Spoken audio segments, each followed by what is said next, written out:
We're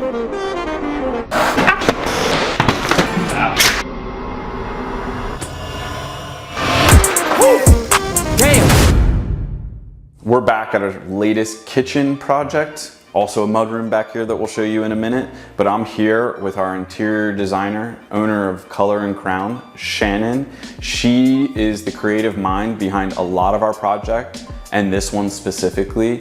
It wouldn't have come together the way that it did in the end without her and her team. So she's gonna take you through this project and show you a little bit about what her and her team did to make this project come together and allow us to build it.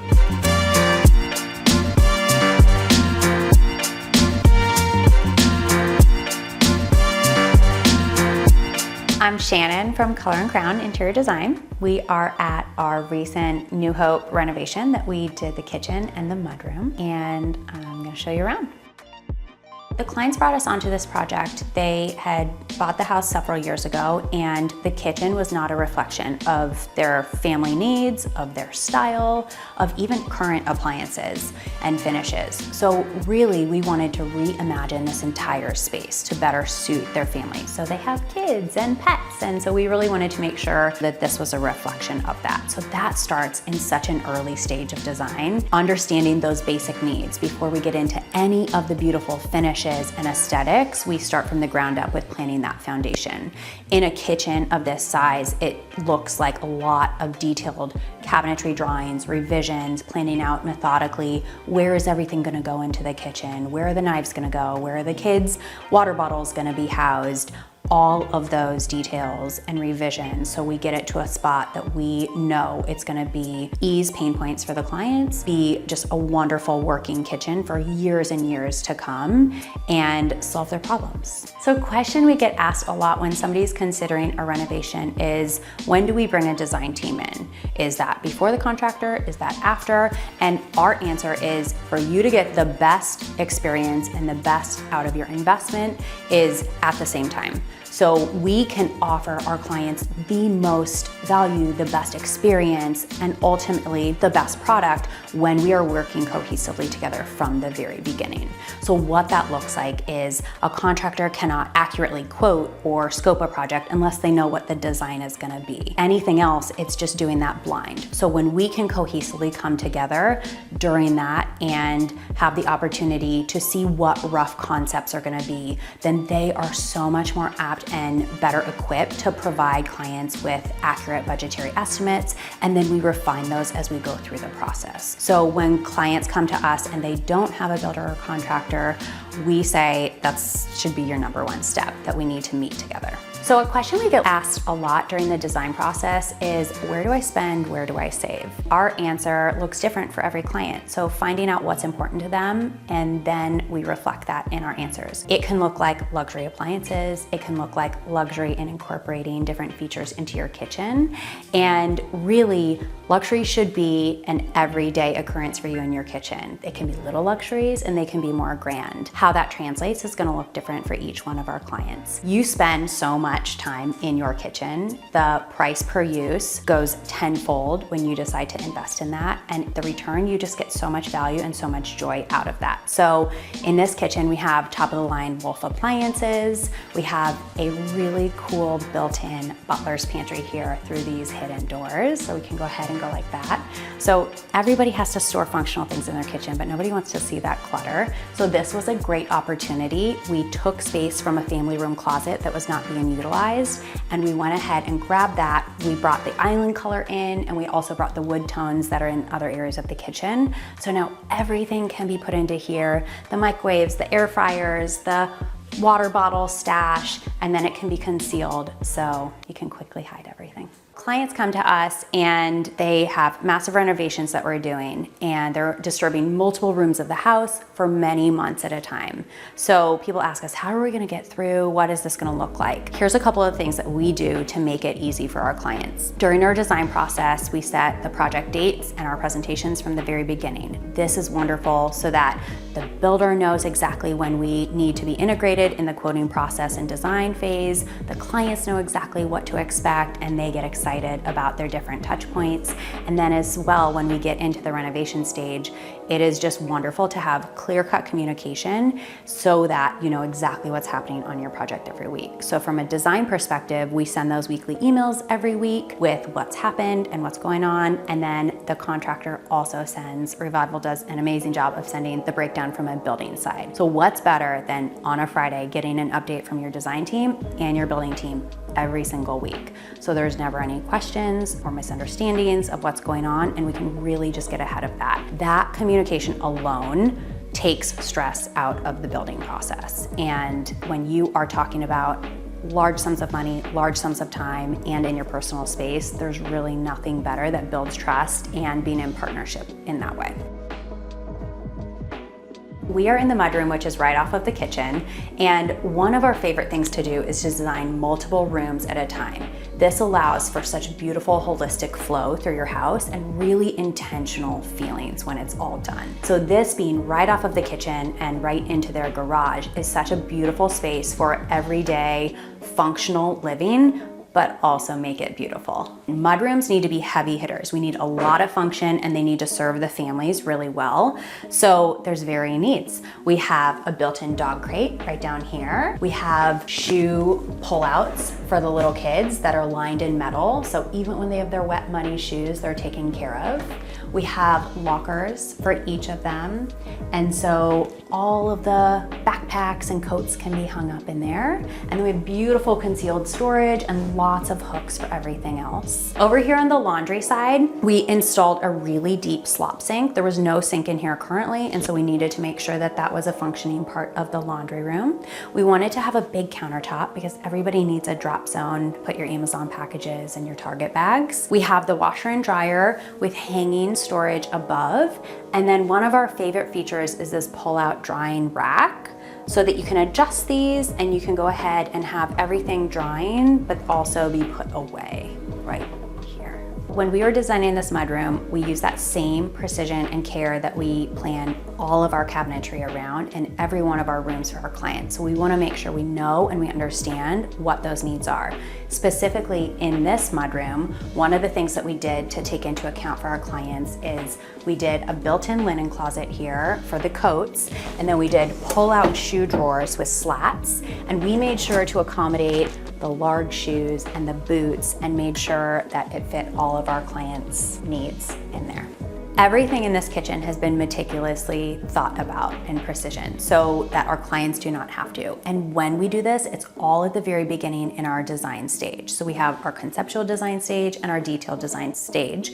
And during those times, we are thinking about every detail. And I'm gonna show you a couple. We are mapping out exactly how high up your pendants should be above your countertop. We are double checking your appliance specifications and making sure there's enough wall fill so that your handles don't hit the wall or the light switches. We are making sure that any cabinetry is going to run seamlessly through, and all of those details are accounted for. So when we are mapping out and we are doing the CAD drawings and the renderings, all of those things are accounted for. And I think that's one of the best investments that clients can make upfront. When you are spending a lot of money and investment of your time and energy, you want to make sure you're covered. A design team covers you in that way, and it really sets your construction process up to be smooth, efficient, and ultimately take the least amount of time of disruption, which is always the goal. You want the less time that your house is torn apart. For those reasons, we love taking care of all those details. A lot of people are wondering, what do interior designers do? What do professional interior designers do? And I'm gonna tell you, it's a lot of beautiful, pretty things, and it's a lot of not.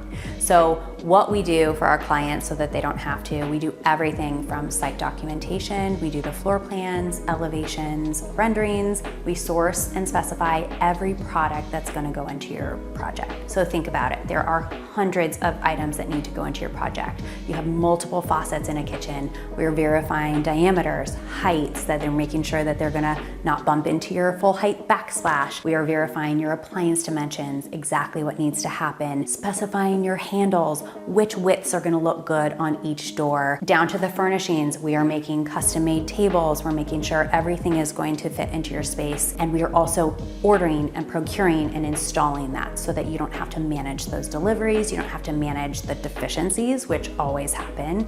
We're taking care of those nitty-gritty details and running around behind the scenes so that they don't have to.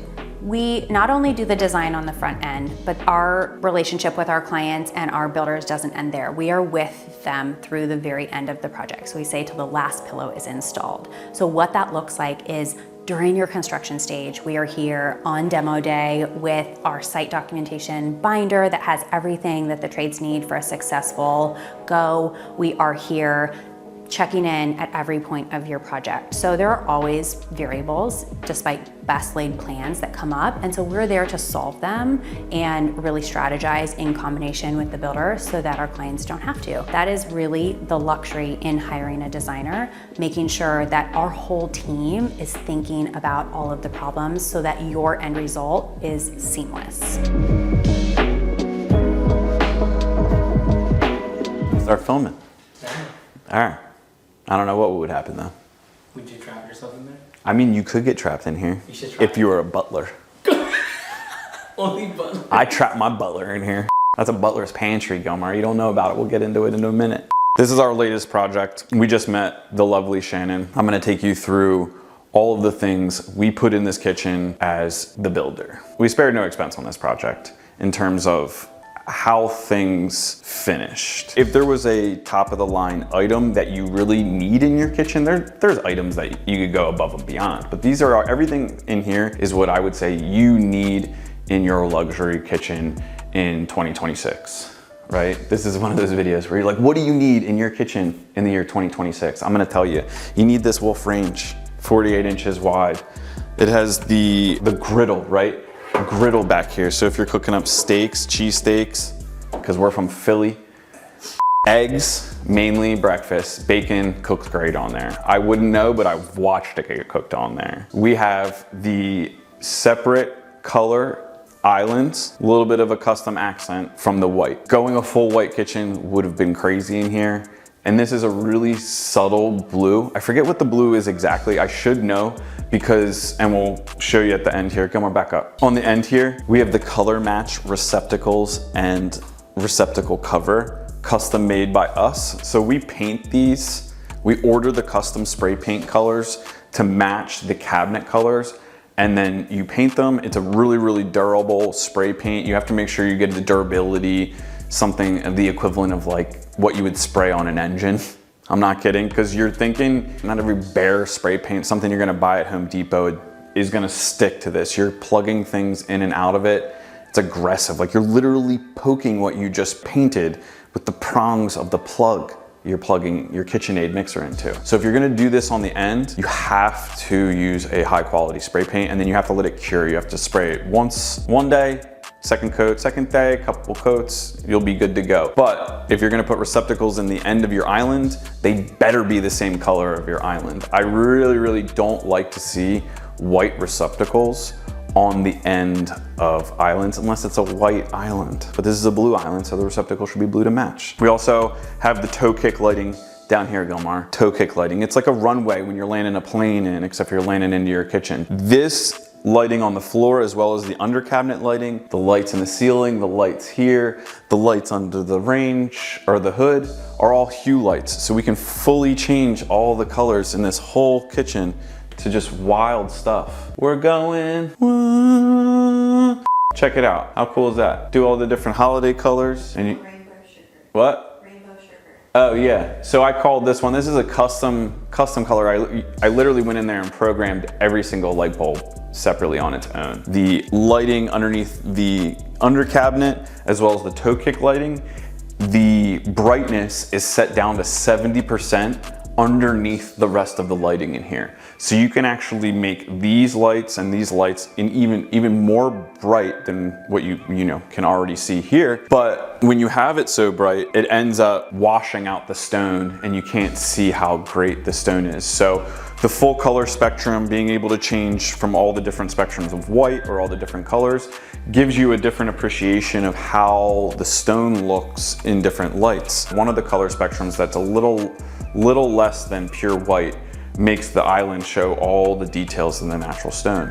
But if we were to turn that up even to brighter white or a higher level of white, something a little bit more blue, it would make the stone look completely different. So when you're working on a project or you're working with a designer or a lighting designer, you're looking to make the space look better under different exterior situations, as well as like the time of day that you're trying to enjoy. We used multiple hue controllers in this project.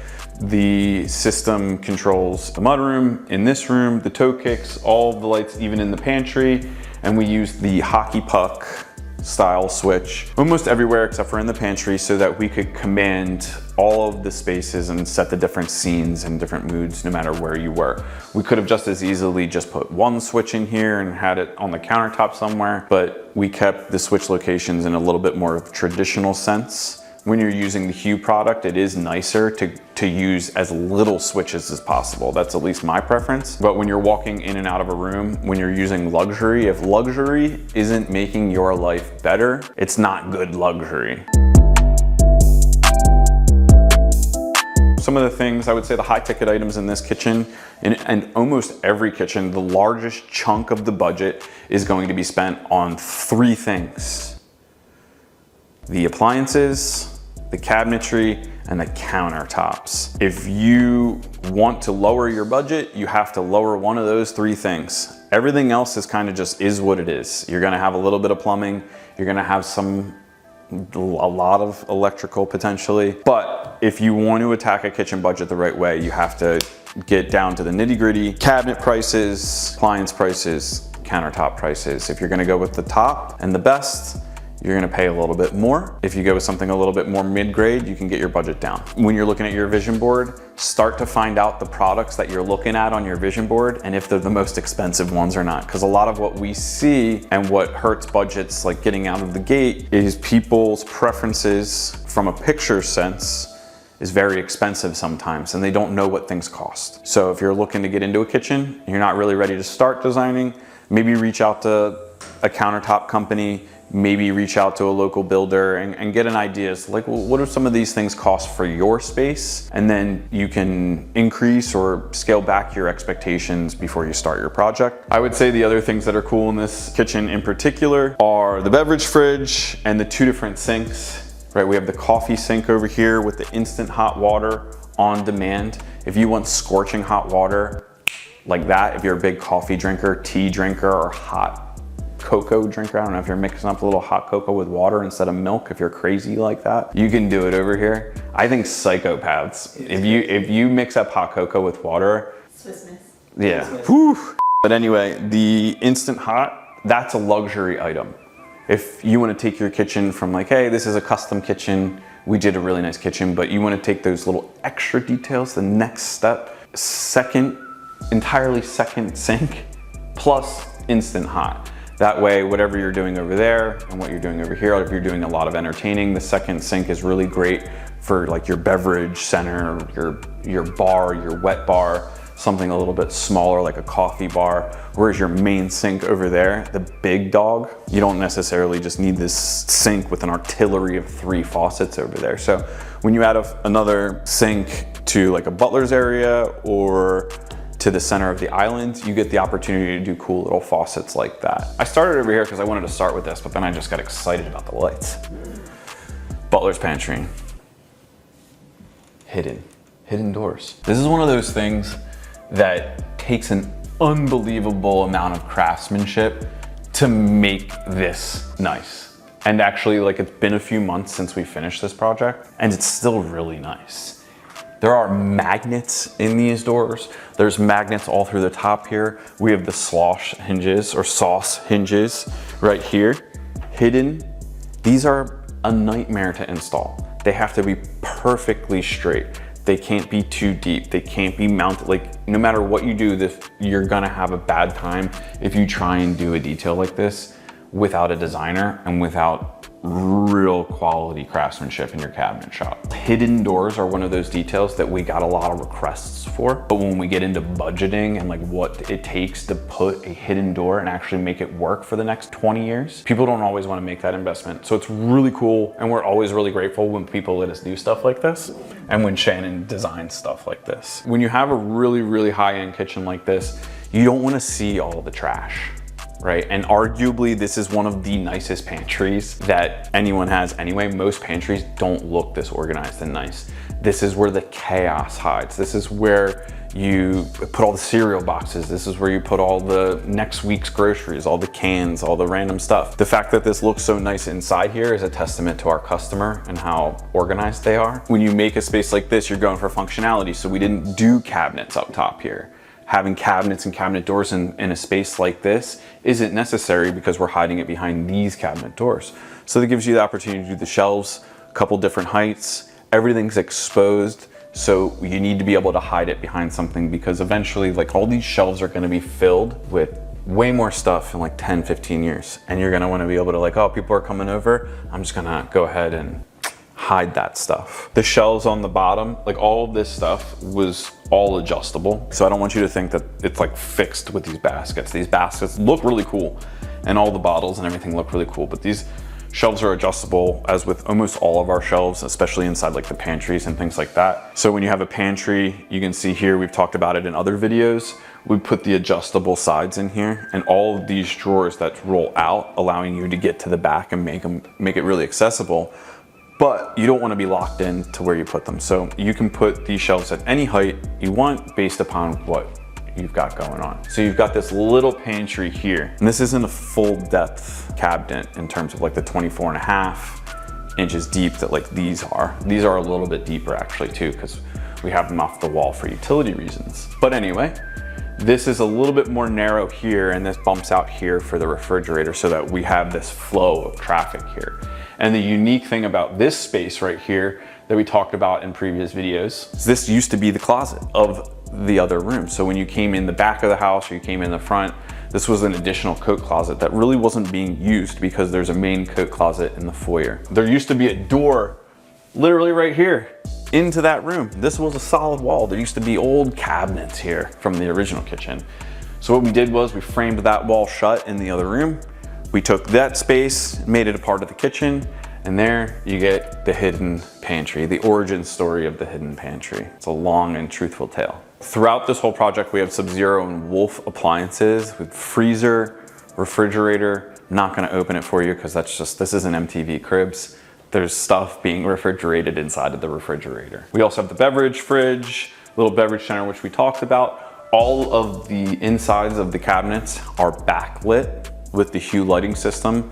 Just a cool little accent. When you're doing glass fronts like this, if you're gonna see into the cabinets, you have to light them up. Otherwise, it just kind of gets dark and dreary in there. And then the only other thing that's really, the crown jewel of this whole project, I personally think, is the dog crate.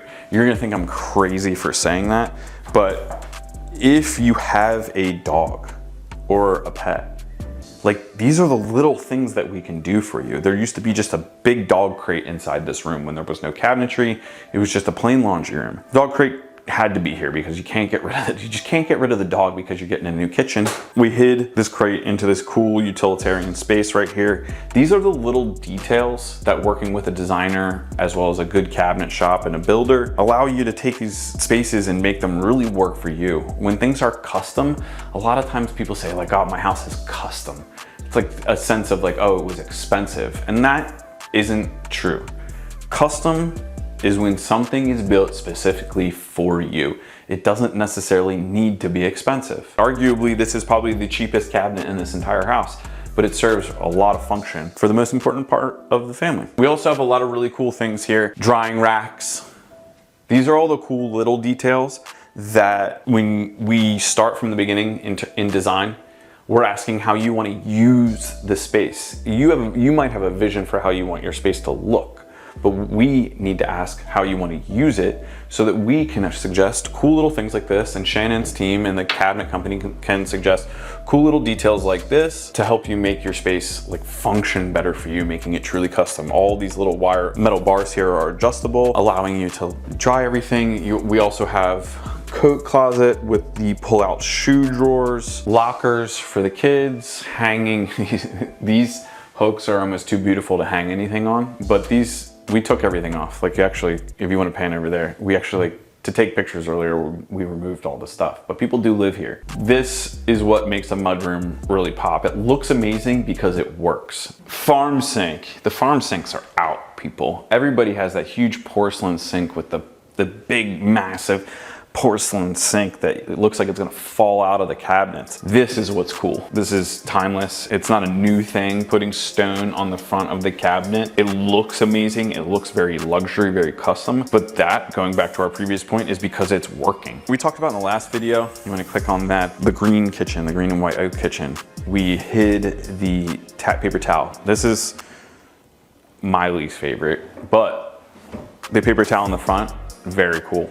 Like, it's very functional. I prefer to hide it behind the cabinet door, but when you're using paper towels and you're cooking a lot, like sometimes like pulling the drawer open to pull a paper towel out isn't for everybody, so I do understand. It's not exactly my first choice, but this works really well. I will point out though, Shannon and her team, the Color and Crown team, interior designers, they did pick out all of this stuff and install it in the space. So everything that makes this space look like complete.